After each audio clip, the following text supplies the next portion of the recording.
How is he reacting to this happening to you? I mean, he I've is always the son of... I grew up with it. My dad was in a rock and roll band called the Marshall Tucker Band. I've always raised him to know that he ain't fucking cool because of anything I do. You know, you're only cool if you're cool. And he's a kid first. He's also my son first. And that means he's a little shit and he does what I say. And that's all there is to it. Because if you really love your kids, you basically put the fear of God in them of you. That's just the way it is. And raising a child has taught me some of the most important and valuable lessons in my life. Like sometimes being a good dad is letting your own heart break because you love your kid that much. Being hard on him when you just really want to fucking go, you know what, fuck school, here's the money, go to the concert, you know what I mean? But you can't be like that. And sometimes when he does shitty things that I really have to come down on him hard for, when in my head I want to start busting out laughing. Like, it's so outrageously filled with personality and hilarity. The outrage that this little shit would do this with his teacher, like that kind of stuff, where I'm dying on the inside because it's so awesome. But because I really love him, I got to break it down on him, you know? Can you give an example of something that he recently did that you want to... Here's something he did, and it's a hard example too, but I got called into the class because he had hit a kid. He had socked a kid, and it was like, the way I got presented to me was that he just hit somebody. And when I showed up, he was sitting like with this pissed off look in the principal's office, and I could see him when I walked in. He stood up and he goes, "Dad, you know, it's not," and the principal started to interrupt him, and I was about to teach my son a valuable lesson in loyalty. So I looked at the principal and I went, "Shut up, I'm talking to my son, he'll tell me what happened first." That's how I am. Because my son's so afraid of me, he won't lie to me and I'll get exactly what happened. Also, I'm teaching him, you stay true to your own first. So I asked him what happened, and he's like, "This kid was picking on me. I told the teacher." He picked on me again. I told the teacher. He picked on me again, and I went, "3 times? Yep." And I go, "And then what happened?" "I hit him." And I looked at the principal and I went, sounds like it's fair to me."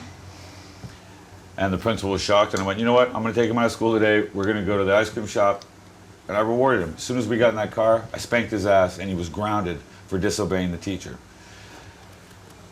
That's the hard lesson of life. And to the world, I was teaching him, you stay true to your family, and you fight for your family, even if you disagree with them. But when you get home and in private, discipline's discipline, and respect is respect. And ultimately, the teacher is the authority there, and you have no business disrespecting her. That's a hard lesson, right? But it's an important one, man. Are you raising your child like you were raised? Yeah, and you got to be humble. You know what I mean? You got to appreciate everything that happens to you because you're lucky to have it. Like, I'm lucky to have what I have. I'm lucky. A lot of people want it, and I'm very fortunate to have it. The way I got to have it, to ride in on the coattails of a fucking superstar and then get my own superstar coat, like, come on, dude. I better be cool, and I better be a sweetheart, and I also better be sure that I'm not taking advantage of the leisure time that I have to ruin a child's life with decadence and lack of discipline. Because that's really what happens with rock and rollers. They really aren't like trying their hardest. They're trying their hardest to get to do all the fucking bullshit they want to be able to do and not do anything and still be parents, and you can't. And they end up ruining children's lives out of selfishness. And I simply don't want that shit on my conscience, dude. So what does your family life look like now? What's the situation? It's non-traditionally traditional. I have 2 households, so I live in Palm Springs and LA, and I share custody with my ex-wife. But I have a mom, and it's also very old-fashioned Southern, because my dad's dead, so I'm the man of the house. Both of my mom and her sisters' husbands are dead, and they're young ladies too, in my opinion. You know, they're 55 and whatever, so they're young to me. But they're also old-fashioned Southern ladies, and so I'm the man of the house. So I basically am with my girl. I've got a household of like 3 to 4 women at any time, and they depend on me, and in a beautiful way, you know. And that's the most beautiful thing in the world, is to be needed like that, you know. And that's exactly how, like, my best friend Joshua is. That's exactly how Dave Grohl is. That's exactly how they all are family men first. All of our families in all of their forms, you know.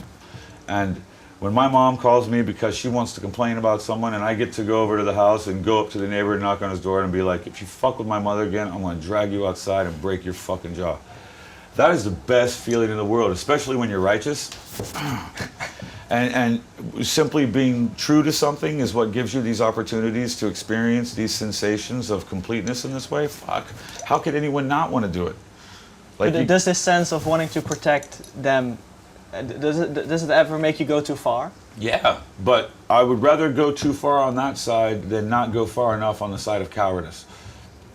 I don't ever want to be the dude that when the fucking music stops and we all got to sit down in a chair, I don't ever want to be the dude that said, I didn't step up and defend. That's the worst place to be.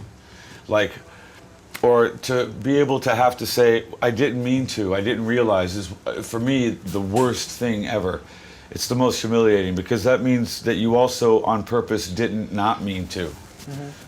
And that's not good, you know.